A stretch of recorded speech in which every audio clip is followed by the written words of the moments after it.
జయ జయ శుభకర వినాయక శ్రీకాణిపాకవర సిద్ధి వినాయక జయ జయ శుభకర వినాయక శ్రీకాణిపాకవర సిద్ధి వినాయక. నమస్కారం ప్రేక్షకులందరికీ శుభోదయం.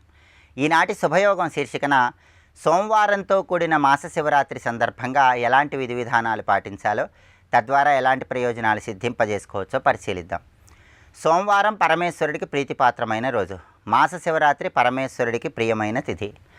సోమవారంతో కూడిన మాస శివరాత్రి సందర్భంగా ప్రదోషకాలంలో శివాభిషేకం చేస్తే శివానుగ్రహం సంపూర్ణంగా కలుగుతుంది.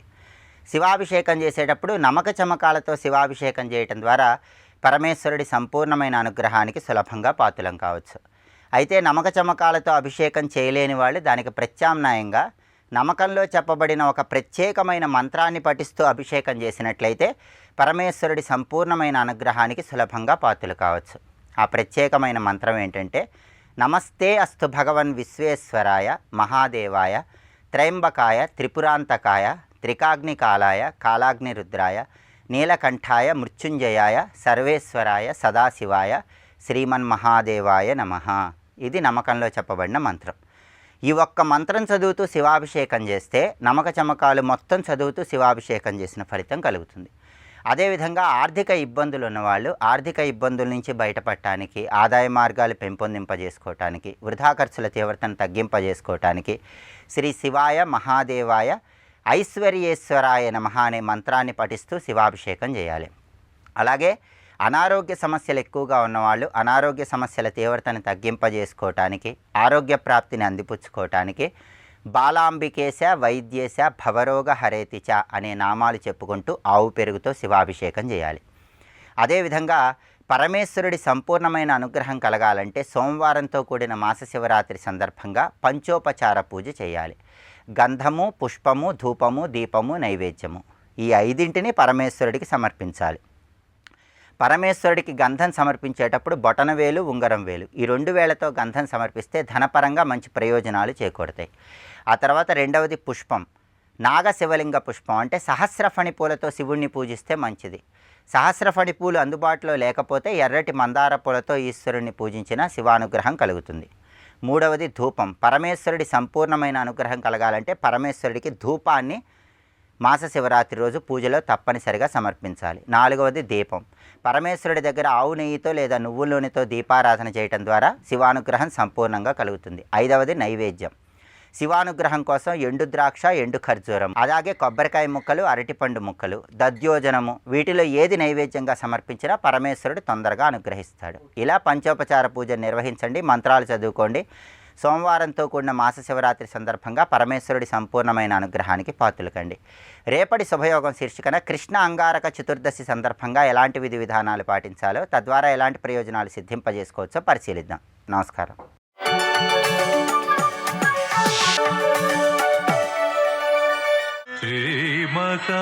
గణపతిం మనసా స్మరామి మహాగణపతిం మనసా స్మరామి వసిష్ఠవామదేవాదివందిత మహాగణపతిం మనసా స్మరామి. కర్మ నిష్ఠులైనటువంటి వారికి వైధయోగముతోను, వైధ అనగా కర్మయోగమనే పేరు. అయితే కర్మ అనగానే మనం చేసే కర్మలను కాకుండా శాస్త్రవిహితమైన కర్మాచరణ గనక వైధయోగం అనే అద్భుతమైన శబ్దం ఇక్కడ కనబడుతున్నది. శాస్త్రము విధి అని ఏది పేర్కొన్నదో అది వైధయోగము. ఈ వైధయోగము కర్మనిష్ఠులకు, తత్వనిష్ఠులకు జ్ఞానయోగము, ఈ 2 యోగములు నేనే ఏర్పరిచానని చెప్పాడు. దీనికి భగవత్పాదుల వారు గీతాభాష్య ఆదిలోనే భగవానుడు జగత్తుని తరింపజేయడానికి వేదముఖముగా 2 మార్గములు ఏర్పరిచేశాడు. ఒకటి ప్రవృత్తి, ఒకటి నివృత్తి అనేది. ప్రవృత్తి అంటే ప్రపంచమునందు ప్రవర్తించుట, అది కర్మతోనే ఉంటుంది. ప్రపంచము నుంచి మరలి కేవల పరమాత్మనిష్ట కలిగి ఉండుట, అది నివృత్తి. అందులో ఏది గొప్పది అంటే ఎవరు ఎందులో ఉన్నారో వాళ్ళకి అది గొప్పది, అది వివరించాను. అందుకే నేను సాంఖ్యానాం బుద్ధియోగైన వైధయోగైన కర్మిణాం ఈ 2 నేనే ఏర్పరిచాను కనుక ఈ 2 శ్రేయస్కరములే. ఇందులో అధికార భేదం బట్టి వీడు ఎందులో నిలబడతాడో దాంతో తరిస్తున్నాడు సుమా. అనారంభేణ వైధానాం నిష్క్రియ పురుషో భవేత్. కర్మను ఎప్పుడు నిరసించరాదు అని చెప్తున్నాడు ఇక్కడ. అనారంభేణ వైధానాం. వైధానాం అంటే విధ్యుక్తమైన కర్మలని ఆరంభించకపోతే, అంటే చెయ్యకపోతే పురుషుడు నిష్క్రియుడైపోతాడు సుమా, నిష్క్రియుడైపోతాడు. నా సిద్ధిం యాతి సంత్యాగాత్ కేవలాత్ కర్మణో నృప. కేవల కర్మత్యాగ మాత్రం చేతన సిద్ధి పొందలేడు సుమా. స్పష్టమైన భగవదృదయం. కదాచిద్ అక్రియక్కోపి క్షణన్నైవావతిష్ఠతే. ఈ మాట కుర్వణ్యేవేహ కర్మాణి జిజీవేషేత్యతగుం సమాహ అనేటువంటి ఉపనిషద్వచనమే. ఈ మాట కృష్ణుడు కూడా గీతలో చెప్తాడు. ఏ ఒక్కడూ కూడా ఏ పని చేయకుండా క్షణకాలం కూడా ఊరకనే ఉండలేడు. ఇది తెలుసుకో. ఎందుకంటే జీవుడి యొక్క శరీరమే కర్మ శరీరం. కర్మ చేయడమే లక్షణం కలిగిన శరీరము కర్మ చేయకుండా ఎలా ఉండగలదయ్యా? ప్రకృతి సిద్ధమైన గుణాలకి వశ్యం కాని జీవుడు లేడు. అలాగే ప్రకృతి గుణాలకు వశుడైన వాడు తప్పకుండా క్రియోన్ముఖుడు అవుతూనే ఉంటాడు, ఏదో ఒక క్రియ. కానీ అన్ని పనులు విరమించుకున్నానండి నేను అంటే మరో పని పెట్టుకున్నాడని అర్థమే తప్ప పని లేని స్థితి ఎప్పుడు ఉండదండి. ఇక్కడ ఏదో ఒక పని అయితే విరమించుకుంటే, ధర్మం విరమించుకుంటే అధర్మం సిద్ధంగా ఉంటుంది. కర్మకారింద్రియ గ్రామం నియమ్యాస్తే స్మరన్ పుమాన్. ఇంకో అద్భుతమైన మాట చెప్తున్నాడు. అందుకే ఇదేదో ఎప్పుడో వినాల్సింది కాదు, ఎప్పుడో వినుంటే బాగుపడే వాళ్ళం కదా అని అనుకోవలసింది. ఇక్కడ ఎప్పుడో వినుంటే ఎప్పుడో బాగుపడేవాళ్ళం. ఎందుకంటే మొదట గ్రహించగలిగే శక్తి రాను రాను బుద్ధికి తగ్గిపోతుంది. అప్పుడు వింటే ఆ బుద్ధికి అలసట వచ్చి గ్రహించడం. బుద్ధి చురుగ్గా పనిచేసిన సమయంలో ఇది వినుంటే ఇప్పటికీ ఎంతో బాగుపడేవాళ్ళమండి. ఎక్కడ పొరపాటు జరిగిందంటే ఇవన్నీ ఇప్పటి నుంచి కాదని పక్కకు పెట్టేసుకున్నాం. వచ్చిన బాధ అంతా అంతే. అయితే ఎందుకు బాధపడడం? ఎవరికి తరించాలని యోగం ఉంటే వాడు మాత్రమే వింటాడు. అలాంటి యోగం అందరికీ ఉండదని పెద్దలే చెప్పినప్పుడు మనం ఎందుకు బాధపడ్డం? కానీ ఈ శ్లోకం ఎంత అద్భుతమైన మాట చెప్పాడంటే, కర్మకారింద్రియ గ్రామం నియమ్యాస్తే స్మరన్ పుమాన్ తద్గోచరాన్ మందచిత్తో దిఘాచార సభాష్యతే. ఈ శ్లోకంలో ఎంత అద్భుతమైన భావం చెప్తున్నాడంటే, పని చేస్తే కర్మలంపటులమై బంధితులమైపోతామని చెప్పి ఏ పని చేయకుండా ఇంద్రియాలని నిరోధించితే, అంటే ఇంద్రియాలను ఏ పనికి పెట్టకుండా ఉంటే ఆ వృత్తులు మనస్సులో సాగుతూ ఉంటాయి సుమా అన్నాడు. గొప్ప విషయం చెప్పాడండి ఇక్కడ. ఇవి చెయ్యను అవి చెయ్యను అని అనుకుంటే మనస్సుతో ఏవోవో చేస్తున్నాడు. అది ఊరుకుంటుందా, అది చేస్తూంటుంది.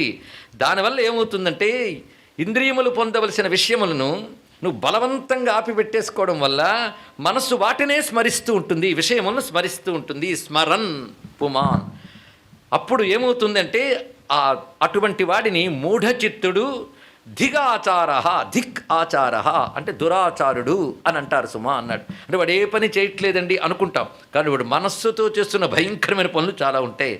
ఇది గమనించుకోవాల్సింది. అందుకే ఏ పని లేని వాడి మనస్సు దెయ్యాల కార్ఖానా అని అంటారు కదా, వాడు చేసే పని ఎక్కువ. ఎంత చక్కటి మాట చెప్పాడో చూడండి ఇక్కడ. తద్గ్రామం సన్నియమ్యాదో మనసా కర్మచార భేత్. అందుకేం చేయాలంటే ముందు నిగ్రహించుకోవాల్సింది మనస్సుని. మనస్సుతో ఇంద్రియాలని నిగ్రహించు, కర్మమానీయమని చెప్పలేదు. మనస్సులో ఇంద్రియాలను నిగ్రహించు, నియమించు. నియమ్య అంతేగాని ఇంద్రియాలతో పని చేయించకు అనలేదు. మనస్సుతో సహా ఇంద్రియాలని నియమించి అలాంటి నియమించిన ఇంద్రియములతో మనస్సుతో కర్మయోగం యో వితృష్ణ సపరో నృప. ఎంత చక్కటి మాట. మనస్సుతో సహా ఇంద్రియాలను నియమించి, నిర్మూలించి కాదు, నియంత్రించి ఎవడైతే ఫలాపేక్ష లేకుండా కర్మను చేస్తాడో వాడు కర్మయోగి అనిపించుకుంటాడు. అందుకే కర్మ లంపటుడు వేరు, కర్మయోగి వేరు. ఈ రెండింటికి చిన్న తేడా ఉన్నదండి. అసలు ఇక్కడ కర్మ గురించి వచ్చేటప్పటికల్లా బాగా తెలుసుకోవాల్సింది, స్పష్టంగా చెప్పుకున్నాం, శాస్త్రోక్తమైన కర్మాచరణయే ఇక్కడ తీసుకోవాల్సింది. అది విహిత కర్మ కావచ్చు, నైమిత్తిక కర్మ కావచ్చు, లేదా కామ్యకర్మ కావచ్చు. కానీ శాస్త్రోక్తమైన కర్మాచరణే అని తెలుసుకోవాల్సింది ఇక్కడ ప్రధానంగా. కనుక ఎక్కడ కర్మ గురించి మనకు కనబడ్డా శాస్త్రోక్తమైన కర్మయే ఇక్కడ చెప్పబడుతున్నది.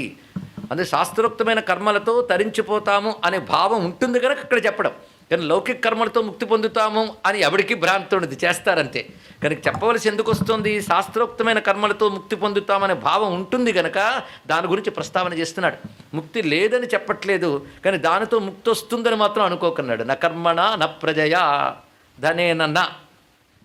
మరి దేనితో? త్యాగేనైకే అమృతత్వమానసూహు అని చెప్తున్నాడు కదా. అందుకే ఎక్కడ కర్మ గురించి వచ్చినా స్పష్టంగా తెలుసుకోవాల్సింది ఇది. గీతాకారుడు ఈ హృదయంతో చెప్తే దాన్ని తీసుకొచ్చి లౌకిక కర్మలకు మనం అన్వయించేశాం. అందుకే ఇక్కడ స్పష్టంగా మాట్లాడుతున్నది. ఈ కర్మని ప్రతి వాళ్ళు ఏదో ఈ లోకంలో సుఖాలు, ఆ పైలోకంలో సుఖాలు, ఇక్కడ కష్టాలు పోవడానికో ఈ కర్మలు చేస్తూ ఉంటారు. వీళ్ళు కర్మలంపటలు బోల్డ్ అని పెంచుకుంటూ ఉంటారు. కర్మయోగం వేరు, కర్మ ఆచరణ వేరు. రెండింటికి తెలుసుకోవాల్సింది.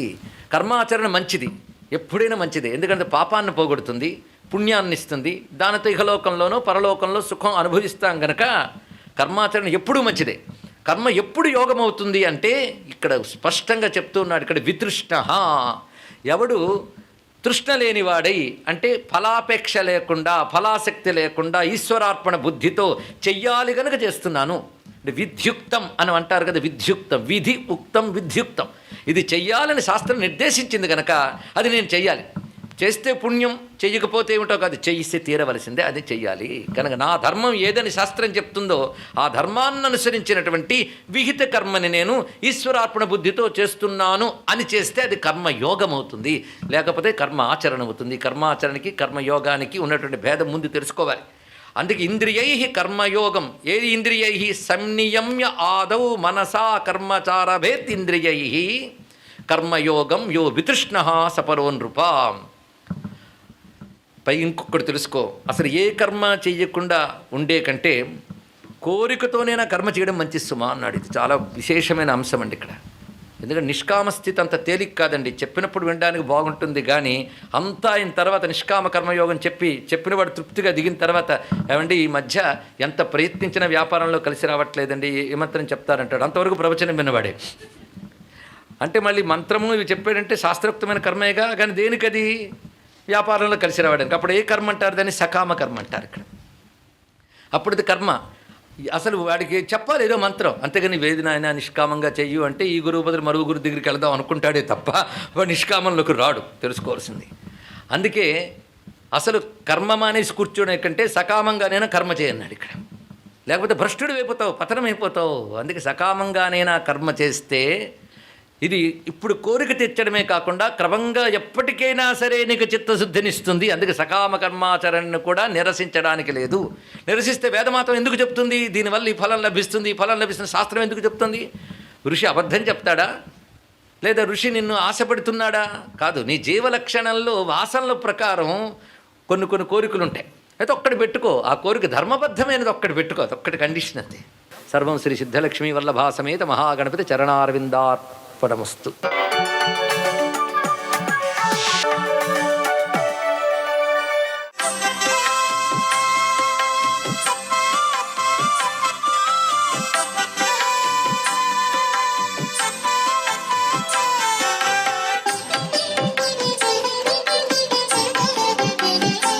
ఓం నమో నారాయణాయ. ఓం నమః శివాయ. శ్రీమాత్రే నమః. చతుర్దశి తిథి మాస శివరాత్రిగా ప్రతి నెలా కూడాను గమనించేటప్పుడు ఆ రోజు రాత్రి ఎన్నింటి వరకు ఉంది అని కూడా గ్రహించాలి. ఒక్కొక్కసారి ముందు రోజే వచ్చి మర్నాడు 1 గంట వరకు కూడా ఉన్నా కూడా ఆ దినాన్నే మాస శివరాత్రిగా మనం భావించి పూజించాలి. శివరాత్రి అంటేనే శివునికి చాలా ప్రీతికరమైంది కదా. మది నిండా పరమేశ్వరుణ్ణి తలుచుకుని ఏకాదశ ద్రవ్యాలతో తప్పనిసరిగా త్రికరణ శుద్ధితో నమక చమక పారాయణాదులతో అభిషేక ప్రియ శివ అంటూ అభిషేకాన్ని నిర్వహిస్తాం. ఈ అభిషేకం చేయటం వల్ల ఏం జరుగుతుంది అంటే ఈ యొక్క ప్రతి మాస శివరాత్రికి అభిషేకం చేయటం వలన మహాశివరాత్రి నాడు అర్ధరాత్రి 12 గంటలకి లింగోద్భవ సమయంలో చేసిన మహాశివరాత్రి యొక్క దివ్యవంతమైన పుణ్యమంతా వచ్చేస్తుంది. మాస శివరాత్రి నాడు ప్రతి నెల అభిషేకం చేస్తూ మహాశివరాత్రి నాడు కూడా అభిషేకం చేస్తే ఆ జన్మ ధన్యమై తీరుతుంది సుమా. అలా ఏం కాదండి, నేను సోమవారాలు కూడా చేస్తున్నాను అంటే ఇంకా మంచిది. ప్రతి సోమవారం చేస్తూ మళ్ళీ ఆ యొక్క మాస శివరాత్రి కూడాను అభిషేకం చేస్తే ఆ వ్యక్తి జీవితంలో సమస్యలు అనేటువంటివి అసలు రానే రావు.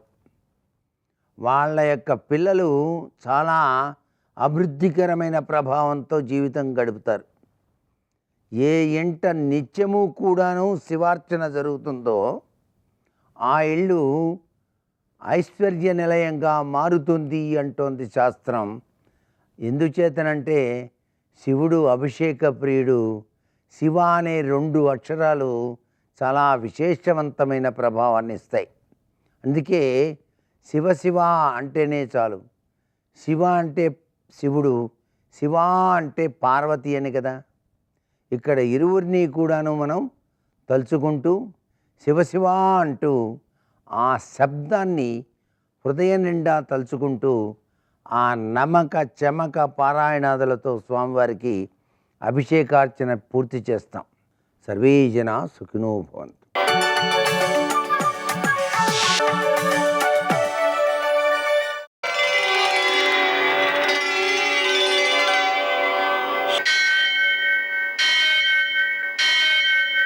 सहस्रशीर्षं देवं विश्वाक्षं विश्वशम्भुवं विश्वं नारायणं देवमक्षरं परमं पदं विश्वतः परमां नित्यं विश्वं नारायणगुं हरिं विश्वमेवेदं पुरुषस्तद्विश्वमुपजीवति पतिं विश्वस्यात्मेश्वरगुं शाश्वतगुं शिवमच्युतं नारायणं महाज्ञेयं विश्वात्मानं परायणम्.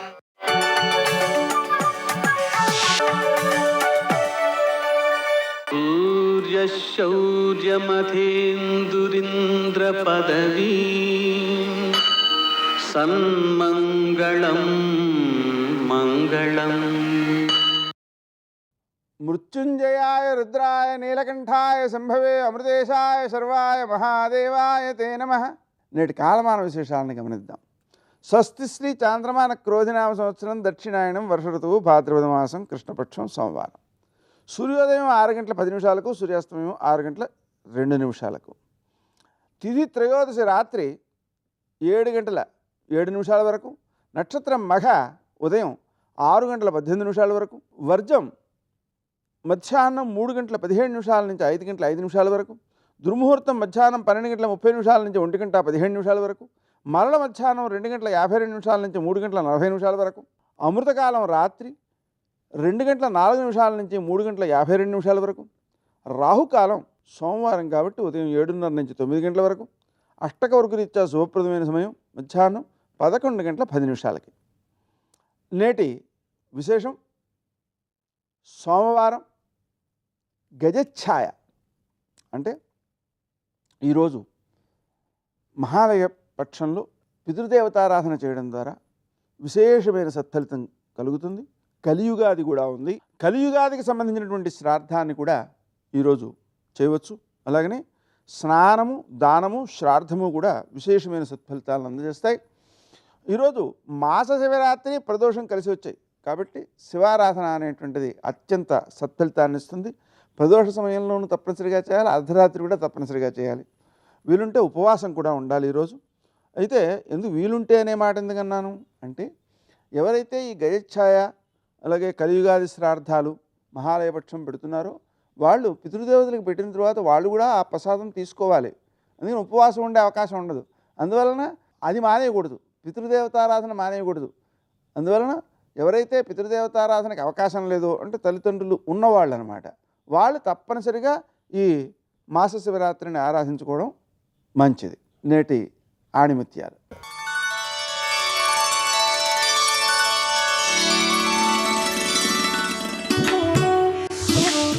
విల్లు వంగితే కానీ బాణం ముందుకు దూసుకుపోదు, అలాగే మానవుడు ఒళ్ళు వంచితే కానీ జీవితం ముందుకు సాగదు.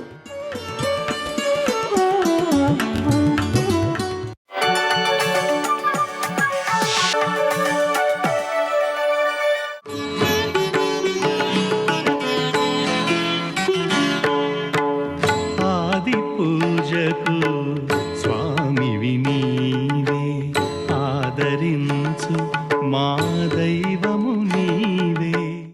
5 ఏనుగు ముఖాలతో ఉండి హేరంబ గణపతి వాహనం సింహం, ఎలుక కాదు. మూషిక వాహనం మీద ఎక్కడు, ఆయన సింహవాహనం మీద ఎక్కుతాడు. 5 ఏనుగు ముఖాలతో ఉన్నవాడు సింహవాహనం మీద ఎక్కి వెడుతుంటే ఎంత విచిత్రంగా ఉంటుందో. ఎందుకని? అసలు సింహం ఏనుగు మీదకి ఎక్కుతుంది, కానీ ఒక ఏనుగు కాదు, 5 ఏనుగు ముఖాలు ఉన్నవాడు సింహం మీదకి ఎక్కి వెడుతుంటాడు. ఎంత విచిత్రం!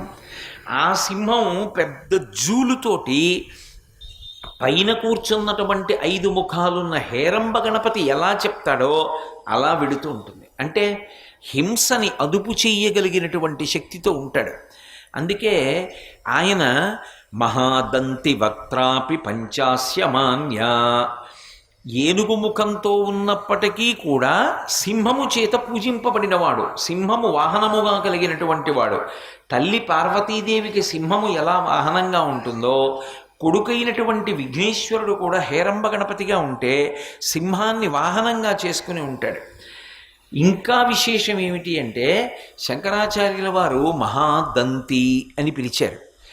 ఏనుగు అని పిలవాలంటే అబ్బో బోల్డ్ అన్ని పేర్లు ఉన్నాయి. గజము అనొచ్చు, కుంజరము అనొచ్చు, ఎన్నో పేర్లు ఉన్నాయి. కానీ శంకర భగవత్పాదులు ఆ పేర్లు వాడలేదు, మహాదంతి అన్నారు.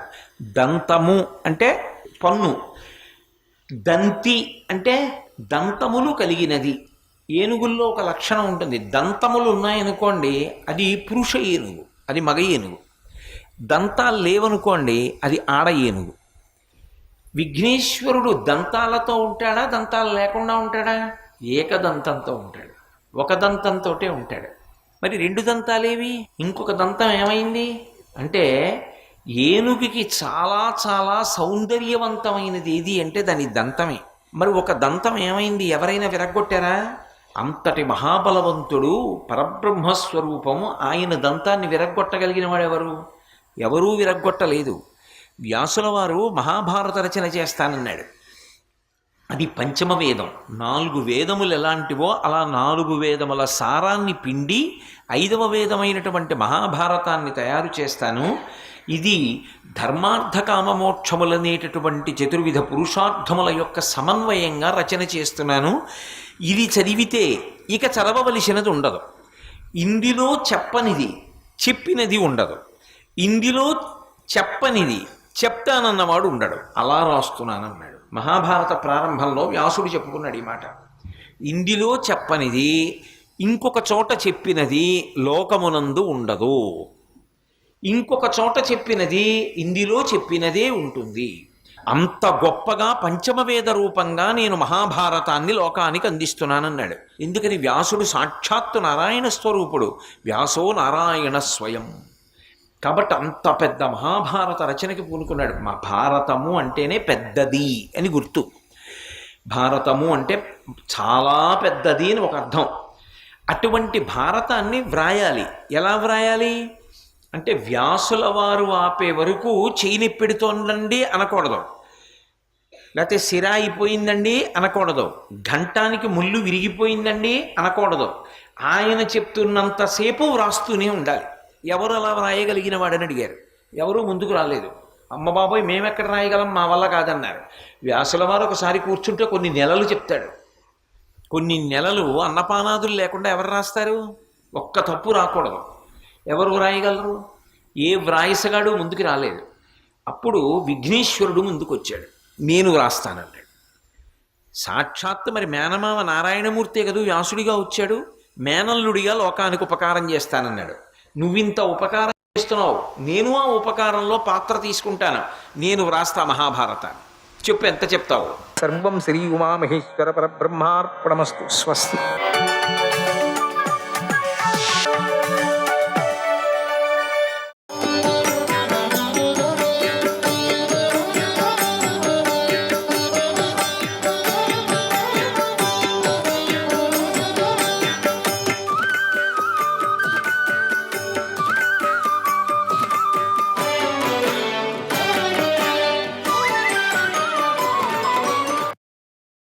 యుధిష్ఠిరుడు అడిగాడు, పితామహ, లోభం అన్ని అనర్థాలకు మూలమని చెప్పావు. తాత, ఇక అజ్ఞానానికున్న యథార్థ స్థితిని వివరించు, దాని పరిణామాన్ని కూడా వినాలి అనుకుంటున్నాను అని అడిగాడు. అప్పుడు భీష్ముడు చెప్పాడు, అజ్ఞానం వల్ల పాపం చేస్తే ఆత్మనాశం అవుతుంది అని తెలియనివాడు, మంచివారి నడవడికని ద్వేషించేవాడు లోక నిందుడవుతాడు. అజ్ఞానాన్ని రయం యాతి, అజ్ఞానాన్ని రయం యాతి, తథా జ్ఞానేన దుర్గతిం తథా జ్ఞానేన దుర్గతిం. అజ్ఞానాత్ క్లేశమాప్నోతి, అజ్ఞానాత్ క్లేశమాప్నోతి, తథాపశ్చు నిమజ్జతి. అజ్ఞానం వల్ల నరకానికి వెళతాడు, అజ్ఞానం వల్ల దుర్గతి కలుగుతుంది, అజ్ఞానం వల్ల కష్టాలు పాలవుతాడు, ఆపదలో మునుగుతాడు అన్నాడు భీష్ముడు. యుధిష్ఠిరుడు అడిగాడు, అజ్ఞానపు పుట్టుక, ఉనికి, వృద్ధి, క్షయం, వ్యక్తం కావటం, మూలం, యోగం, గతి, కాలం, కారణం, హేతువులేవి? మానవులు కలిగే దుఃఖాలకు, వాటి పుట్టుకకు అజ్ఞానమే కారణం కదా అన్నాడు. అప్పుడు భీష్ముడు చెప్తున్నాడు, రాగం, ద్వేషం, మోహం, సంతోషం, శోకం, అభిమానం, కామం, క్రోధం, పొగరు, కునికిపాటు, సోమరితనం, కోరిక, ద్వేషం, సంతాపం, ఇతరుల అభివృద్ధిని చూసి సంతాపం చెందటం పాపకార్యాలు. ఇవన్నీ అజ్ఞాన కార్యాలు కావటం వల్ల వీటిని అజ్ఞానం అని చెప్తారు. రాజా, అజ్ఞానము అతిలోభము ఒకటే అని తెలుసుకో. ఈ రెండు సమాన ఫలితాలు ఇచ్చేవి, సమానమైన దోషాలు కలివి అయి ఉన్నాయి. లోభం వల్ల అజ్ఞానం వృద్ధి పొంది, లోభం పెరగటం వల్ల అజ్ఞానం ఇంకా పెంపొందుతుంది.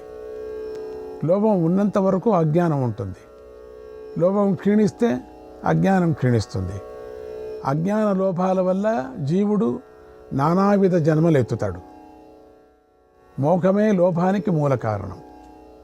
కాలస్వరూపమైన మోహాత్మక అజ్ఞానమే మానవుని దుర్గతికి కారణమవుతుంది. లోభం భిన్నం కావటానికి కూడా కాలమే కారణమవుతుంది. మూఢుడైన మనుష్యునికి అజ్ఞానం వల్ల లోభం, లోభం వల్ల అజ్ఞానం కలుగుతాయి. లోభం వల్లనే సర్వదోషాలు పుడతాయి. కాబట్టి లోభాన్ని వదిలేయాలి.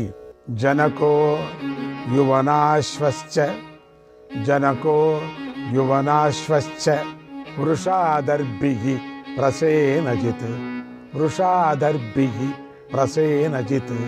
లోభక్షయాద్దివం ప్రాప్తాః, లోభక్షయాద్దివం ప్రాప్తాః, తదైవాన్యే నరాధిపాః, తదైవాన్యే నరాధిపాః. జనకుడు, యువనాశ్వుడు, వృషాదర్భి, ప్రసేనజిత్తు, అలాగే ఇతర రాజులు లోభనాశనం వల్లనే స్వర్గానికి వెళ్ళారు. కేవలం లోభనాశనం చేసుకున్న వాళ్ళు స్వర్గానికి వెళ్ళిపోయారు. చూడండి, కేవలం లోభనాశం. ఆ లోభం ఎంత చెడ్డదని తెలుస్తుంది చూడండి. కురుశ్రేష్ఠ, నీవు ప్రయత్నపూర్వకంగా ప్రత్యక్షంగా కనిపించే ఈ లోభాన్ని వదిలిపెట్టు. లోభాన్ని వీడి ఇహలోక సుఖాన్ని, మరణానంతరం పరలోకంలో ఆనందాన్ని పొంది సుఖంగా ఉంటావు. శ్రీకృష్ణాయ పరమాత్మనే నమః. 160వ అధ్యాయం. యుధిష్ఠిరుడు అడిగాడు, ధర్మాత్మ పితామహ, స్వాధ్యాయానికి ప్రయత్నిస్తూ ధర్మకార్యం చేయదలిచిన వాడికి ఈ లోకంలో శ్రేయస్కరం ఏది? జగత్తులో శ్రేయస్సును కలిగించే అనేక దర్శనాలు, మతాలు ఉన్నాయి. నీవు శ్రేయస్కరం అనుకునేది, ఇహలోక పరలోకాలలో మేలు కలిగించేది ఏమిటో నాకు చెప్పు. ఈ ధర్మ మార్గం చాలా గొప్పది. దీని నుండి అనేక శాఖలు ఏర్పడ్డాయి. ఈ ధర్మాలలో సర్వోత్తమమై ఆచరించదగిన ధర్మాన్ని సంపూర్ణంగా చెప్పగలవు. అనేక శాఖలు గల మహత్తరమైన ధర్మానికి తత్వంగా పరమ మూలమైనది సంపూర్ణంగా తెలుపవలసిందే అని అడిగాడు. అప్పుడు భీష్ముడు చెప్పాడు, వత్స, నీకు మేలు కలిగించేదాన్ని చెబుతాను. అమృతం త్రాగితే కలిగేంత తృప్తిని కలిగించే దానిని జ్ఞానివైన నువ్వు విని ఈ జ్ఞానామృతంతో తృప్తి పొందుతావు. మహర్షులు చెప్పిన ధర్మ విధులు అనేకమున్నాయి. అవన్నీ వారి వారి విజ్ఞానాన్ని ఆశ్రయించి చెప్పినవి. కానీ వాటి అన్నిటికీ దమం అనేదే ఆధారం. ధర్మ సిద్ధాంతం తెలిసిన పెద్దలు దమాన్ని గొప్ప మేలు కలిగించటానికి సాధనంగా చెప్పారు. విశేషంగా విప్రుడికి సనాతన ధర్మం దమమే. దమం వల్లనే అతడికి తాను చేసే ఉత్తమ కార్యసిద్ధి, యథావిధిగా కలుగుతుంది. దమం దానం కంటే, యజ్ఞాల కంటే, స్వాధ్యాయానికంటే గొప్పది. దమం తేజస్సును పెంపొందిస్తుంది. దమం పరమ పవిత్ర సాధనం. దమంతో పాపరహితుడై తేజస్వైన వాడు పరమపదాన్ని పొందుతాడు. లోకాలు అన్నిటిలోనూ దమంతో సమానమైన ధర్మం వేరొకటి లేదని వింటూ ఉంటాం. జగత్తులోని సర్వధర్మాన్ని ఆచరించే వారికి దమమే పరమధర్మం కదా. అందరూ దాన్ని బాగా ప్రశంసించారు. దమం గల వ్యక్తికి పరమసుఖం కలుగుతుంది. ఆ వ్యక్తి ఇహలోక పరలోకాల్లో పరమసుఖాన్ని పొందుతాడు. దమం గలవాడు సుఖంగా నిద్రిస్తాడు, సుఖంగా మేల్కొంటాడు, సుఖంగా లోకాలలో సంచరిస్తాడు. అతని మనస్సు ఎల్లప్పుడూ ప్రసన్నంగా ఉంటుంది. దమము లేని మనుజుడు నిరంతరము కష్టాలు పడతాడు. తన దోషాల వలననే అతడు ఇతరమైన అనేక అనర్థాలను సృష్టిస్తాడు. బ్రహ్మచర్యము మొదలైన 4 ఆశ్రమాల్లోనూ దమమే ఉత్తమ వ్రతంగా చెప్పారు. ఇంద్రియ మనోనిగ్రహాల వల్ల కలిగే లక్షణాలను చెబుతాను. అవి కలగటమే దమం. క్షమ, ధీరత, అహింస, సమత్వం, నిజం చెప్పటం, చక్కని ప్రవర్తన, ఇంద్రియ జయం, సమర్థత, మృదుస్వభావం, సిగ్గు, స్థిరత్వం, ఔదార్యం, కోపం లేకుండటం, సంతోషం, చక్కని మాటలు చెప్పే అలవాటు, ఏ ప్రాణికి కష్టం కలిగించకపోవటం, ఇతరుల తప్పులను వెతక్కపోవటం అనే సద్గుణాలు కలగటమే దమం అంటారు. దమం అంటే ఏమిటంటే ఇప్పుడు అర్థమైంది కదా మీకు. ఈ దమం గలవారిలో పెద్దల మీద గౌరవం, సర్వప్రాణుల మీద దయ, నిందారోపణం లేకపోవటం కనిపిస్తాయి. లోకోపవాదం, అబద్ధం చెప్పటం, నిందాస్తుతులు చేయటం, కామం, క్రోధం, లోభం, దర్పం, మందకోడితనం, గొప్పలు చెప్పుకోవటం, రోషం, ఈర్ష్య, పరావమానం అనేటువంటి దుర్గుణాలకు అతడు అలవాటు పడడు. దమం కలవాడు లోకనిందల పాలుగాడు. అతనికి ఏ కోరిక ఉండదు. చిన్న చిన్న వస్తువుల కోసం ఎవరి ముందు చేయి చాచడు. తుచ్చమైన ఇంద్రియ సుఖాలు కోరడు. ఇతరుల తప్పులు వెదకడు. సముద్రంలాగా గంభీరంగా ఉంటాడు. ఎంత నీరు వచ్చినా సముద్రం నిండినట్లు, ఎన్ని ధర్మ కార్యాలు చేసినా తృప్తుడు కాడు. నాకు నీతో స్నేహం ఉంది, నీకు నాతో మైత్రి ఉంది, వారికి నేనంటే ప్రేమ, నాకు వారంటే మమకారం అనే విషయాలను జితేంద్రుడు ఆలోచించడు. సర్వాగ్రామ్య స్తతారణ్యాక, సర్వాగ్రామ్య స్తతారణ్యాక, యాచ్చలోకే ప్రవృత్తయక, నిందాం చైవ ప్రశంసాం చ, నిందాం చైవ ప్రశంసాం చ, యోనాశ్రయతి ముచ్యతే, యోనాశ్రయతి ముచ్యతే. పల్లెలోని వారికి, గ్రామస్తులకు, అరణ్యవాసులకు ఉండేటువంటి ప్రవృత్తులు అనుసరించని వాడు, ఇతరుల స్తుతి నిందలను ఆశ్రయించని వాడు ముక్తుడవుతాడు. మైత్రోతశీల సంపన్నక, మైత్రోతశీల సంపన్నక, ప్రసన్నాత్మాత్మ విచ్చయక, ప్రసన్నాత్మాత్మ విచ్చయక, ముక్తస్య వివిధై సంగైః, ముక్తస్య వివిధై సంగైః, తస్య ప్రేత్య ఫలం మహత్.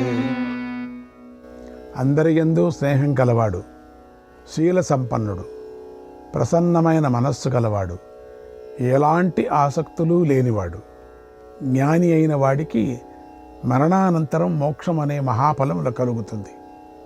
మంచి నడవడిక గలవాడు, శీల సంపన్నుడు, ప్రసన్న చిత్తుడు, ఆత్మజ్ఞాని అయిన విద్వాంసుడు ఈ లోకంలో గౌరవం పొంది ఉత్తమ గతిని పొందుతాడు. ఈ లోకంలో కేవలం శుభకరమైన పని, సత్పురుషులు ఆచరించినదే జ్ఞాని అయిన మునికి మార్గమవుతుంది. అతడు సహజంగానే దాన్ని ఆచరిస్తాడు. దాని నుండి ఎప్పుడూ పతితుడు కాడు. జ్ఞాన సంపన్నుడై జితేంద్రుడైన వాడు ఇల్లు వదిలి అరణ్యానికి వెళ్ళి మృత్యుకాలానికే ఎదురు చూస్తూ ద్వంద్వాతీత విచారణ కలిగి చరిస్తాడు కూడా. ఇలా ఉన్నందువల్ల అతడు బ్రహ్మభావం పొందటానికి అర్హుడవుతాడు. ఇతర ప్రాణుల వల్ల భయం లేనివాడై ఇతర ప్రాణులను భయపెట్టనివాడు దేహత్యాగానంతరం కూడా ఎక్కడా ఎలాంటి భయము పొందడు. అతడు అనుభవించి ప్రారంధ కర్మలను క్షీణింపజేస్తాడు. కర్తృత్వాభిమానం, ఫలాశక్తి లేకపోవటం వలన అతడికి కొత్తగా కర్మ సంచయం ఉండదు. సర్వప్రాణుల యందు సమభావం కలిగి అందరికీ మిత్రుడై అభయం ఇస్తూ సంచరిస్తాడు. ఎంత అద్భుతంగా ఉంది! దీన్ని ఎంతైనా వివరణ చేసుకోవచ్చు. దీన్ని ఆకాశంలో పక్షులు, నీళ్లలో జలచరాలు, పదచిహ్నాలు కనిపించని రీతిగా జ్ఞాని గతి తెలియదు. ఇందులో సంశయం లేదు. రాజా, ఇల్లు వాకిలి వదిలి మోక్ష మార్గాన్ని ఆశ్రయించేవాడికి అనంత సంవత్సరాల కాలం దివ్య తేజోమయ లోకాలు సంప్రాప్తిస్తాయి. శుద్ధమైన ఆచారం కలిగి నిర్మలమైన అంతఃకరణం ఉండి మంచి కోరికలు కలిగి భోగపరాగ్ముఖుడై ఆత్మజ్ఞానం గలవాడు నానా విద్యలను, తపస్సులను, సర్వకర్మలను యథావిధిగా సన్యసించి ఇహలోకంలో సమ్మానితుడై అక్షయ స్వర్గాన్ని పొందుతాడు. బ్రహ్మరాశి నుండి జన్మించిన చతుర్ముఖ బ్రహ్మదేవుని నివాసం హృదయ గుహంలో దాచిపెట్టబడి ఉంది. దమం వలననే అది ప్రాప్తిస్తుంది. ఏ ప్రాణితోనూ విరోధం లేనివాడై జ్ఞానస్వరూపుడై ఆత్మారాపుడైన జ్ఞానికి ఈ లోకంలో పునర్జన్మ భయం లేదు. అలాంటి వానికి పరలోక భయం ఎందుకుంటుంది? క్షమాగుణం గలవాడిని జనులు అసక్తుడు అని భావిస్తారు. మహాప్రాజ్ఞ వాడికి ఉండే ఈ ఒక్క దోషమే మహాగుణం అవుతుంది. క్షమాగుణం కలిగి ఉండటం వలన ఆ వ్యక్తికి అనేక పుణ్యలోకాలు సులభం అవుతాయి. క్షమతో సహనం కూడా ప్రాప్తిస్తుంది. దాంతస్య కిమరణ్యేన దాంతస్య కిమరణ్యేన తథా దాంతస్య భారత తథా దాంతస్య భారత యత్రైవ నివసేద్దాంతః తదరణ్యం సచాశ్రమక తదరణ్యం సచాశ్రమక. యుధిష్ఠిర, సంయయం గలవాడికి అరణ్యానికి వెళ్ళవలసినటువంటి అవసరం ఏముంది? అలాగే అది లేనివాడికి అరణ్యవాసం అవసరం లేదు కదా. దాంతుడు ఉన్న చోటే అరణ్యం, అదే ఆశ్రమం అన్నాడు భీష్ముడు. వైశంపాయనుడు ఇలా చెప్పాడు. జనమేజయ, భీష్ముడు చెప్పిన దీనిని విన్న యుధిష్ఠిరుడికి అమృతపానం చేసినంత తృప్తి కలిగింది. మళ్ళీ ఆయన ధర్మాత్ముల్లో శ్రేష్ఠుడైన భీష్ముని తపస్సు విషయమై ప్రశ్నించాడు. భీష్ముడు ధర్మరాజుకు ఇలా చెప్పాడు. శ్రీకృష్ణాయ పరమాత్మనేను 161వ అధ్యాయం. భీష్ముడు చెప్తున్నాడు, సర్వమేతత్ తపోమూలం సర్వమేతత్ తపోమూలం కవయః పరిచక్షతే కవయః పరిచక్షతే నహ్యతప్త తపామూఢః క్రియాఫలమవాప్నుతే క్రియాఫలమవాప్నుతే. రాజా, ఈ సమస్త జగత్తు తపోమూలమని విద్వాంసులు చెప్తారు. తపస్సు చేయని మూఢుడు తాను చేసిన మంచి పనుల ఫలాన్ని పొందలేడు. భగవానుడైనటువంటి ప్రజాపతి ఈ జగత్తునంతా తపస్సుతోనే సృజించాడు. అలాగే మహర్షులు వేదాలను తపస్సుతోనే పొందారు. ఫలాలు, దుంపలు, అన్నం అనే వాటిని బ్రహ్మదేవుడు తపస్సుతోనే సృష్టించాడు. తపస్సిద్ధులే ఏకాగ్ర మనస్సుతో ముల్లోకాలను చూడగలరు.